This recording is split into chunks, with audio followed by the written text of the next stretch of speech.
kasandok, Happy New Year po. So, dumaan po yung Pasko, dumaan po ang Team Lintik Reunion, at dumaan po ang bagong taon na hindi po uma-absent yung karne na matataba sa ating pong mga lamisa kada tayo po ay kumakain. So, puno na ng kolesterol yung ating katawan mga kabero. Sa araw po na ito, medyo kakaiba naman po yung ating lulutuin.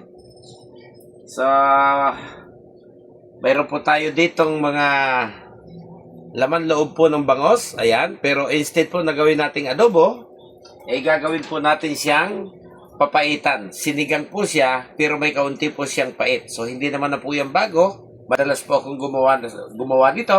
So, akin po itong ibabahagi sa inyo ngayon, mga kabiyahero.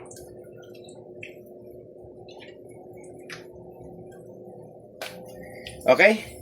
So, nagisa na po tayo dito sa ating maliit na kaserola ng sibuyas, bawang, paminta, luya, at ano pa ba? Yung ricado natin isinama rito. Ayan. Pagkatapos, atin po itong isasangkot sa ito pong laman loob po ng bangos. Ayan. Hindi lang po siya masarap. May benepisyo rin po siya kapag mataas po ang inyong sugar. Ayan. Meron po akong kaibigan na napakataas po ng sugar. Yun daw pong updo ng bangos nung kanyang i-take. After 5 times po siyang gumagamit ng updo ng bangos, bumaba daw po yung ratio po nung kanyang sugar sa katawan mga kabihero. So ayan, nalagay na po natin. Atin po siyang isasangkot sa ng bahagya. Hugas tayo ng kamay para hindi malangsa sa sandok.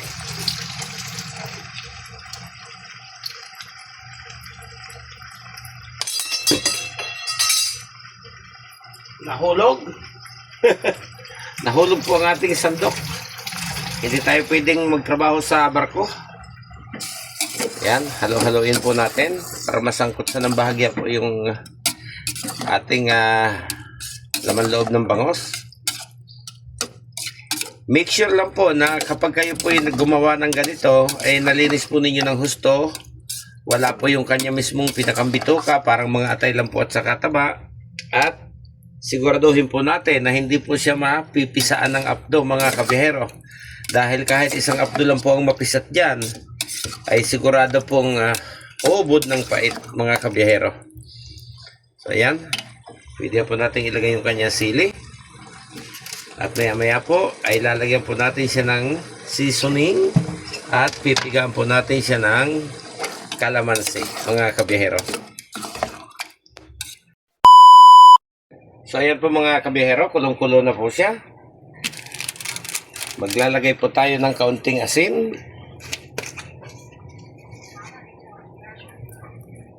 Ayun. Pagkatapos, maglalagay po tayo ng sinigang mix sa sampalok.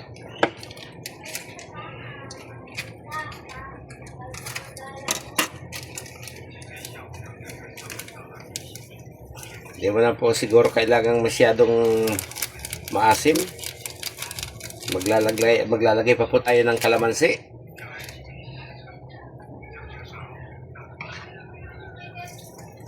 So, ito na po yung ating kalamansi. Piniga na po natin ito kanina. Tanggalan lang po natin ang buto.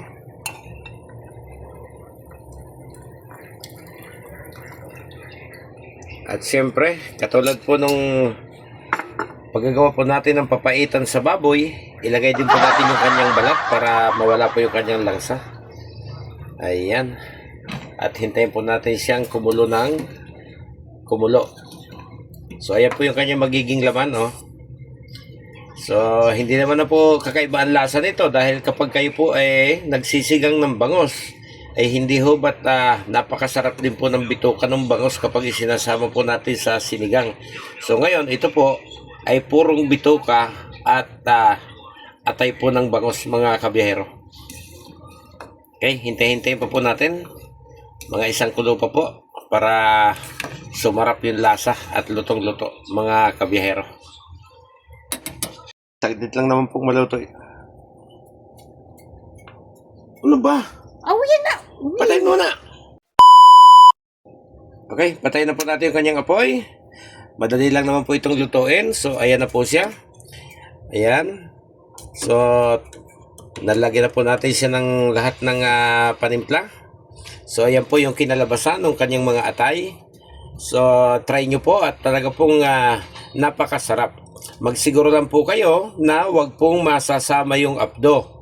Para natural lang po na yung pait lang po ng kanyang laman loob, yung pong ating malalasahan mga kabihero. At kapag natesting nyo po yan, eh sigurado po na uulit kayo. So ang isa pa pong masarap na luto dito po sa laman loob ng bangos, eh yung pong inaadobo sa toyo na marami pong paminta at pinipigaan po ng kalamansi. Parang nag-aadobo ka po ng baboy. So pag nasubukan niyo po yan, ay talaga hong napakasarap din mga kabihero. Kaya lang, kung nung araw po ay itinatapon po sa palengke, yung pong mga bituka ng bangos, sa ngayon po ay nabibili na rin po siya ng 4 kilo. So nagkataon lang po na mayroon po akong kumpare na may pwesto po sa palengke. Kapag galing po sa dagupan yung bangos na kanya pong nililinis, binibigyan niya po ako ng bituka, naghahati kami kasi nga po, mahilig din po siyang magluto nitong laman loob po ng bangos, mga kabihero. So, 2 luto lang po yung pupwede sa kanya. Sinigang ala papaitan at yun nga pong adobo sa toyo na may kalamansi, mga kabihero. So, hanggang dito na naman po at sana po ay nakadagdag sa inyong mga dapat at pwedeng lutuin na recipe o magkaroon ng panibagong recipe ng bituka ng bangos sa inyong mga lamisa mga kabihero. Bye-bye! Happy New Year!